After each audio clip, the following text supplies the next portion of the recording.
வேக்காடுங்கிறதுனால எல்லாருமே என்ன செய்யணும், உங்கள் ஓட்டை வந்து சரியான நேரத்தில் முன்கூட்டியே வரிசையில் நின்று போடணும். அவர் சொன்ன மாதிரி லஞ்சம் வாங்கக்கூடாது, ஓட்டுக்கு பணம் வாங்கக்கூடாது, பரிசு பொருள் வாங்கக்கூடாது. நீங்க செய்ய வேண்டியது ஒன்றே ஒன்றுதான், நேர்மையான வாக்காளராக இருங்க. யாரை சொன்னாலும் உங்களுக்கு யாருக்கு ஓட்டு போடணும் நினைக்கிறோம், உங்களுக்கு விருப்பமான வேட்பாளர் போடுங்க. அந்த வேட்பாளர் உங்களுக்கு நல்லது செய்யறாங்க. அவ்வளோ போனை கட்டணும்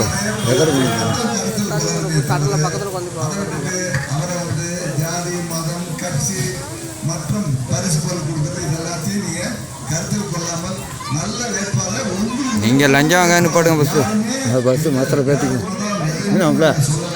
சரியான வேட்பாளருக்கு ஓட்டு போட்டு உங்க ஜனநாயக கடனை மாற்றுங்க. நீங்க ஓட்டு போட்டவர் வந்து வெற்றிட்டு வந்தால்தான் நீங்க உங்களோட உரிமைகளை கேட்கலாம். கிராமத்துக்கு என்ன தேவையோ அந்த உரிமைகளை கேட்பதற்கு நீங்க முதல்ல ஓட்டு போட்டாதான் அவங்க தம்பி எனக்கு இந்த கோரிக்கையை வச்சு நிறைவேற்ற முடியும் பேசுறதுக்கு வாய்ப்பு. சரிதானே?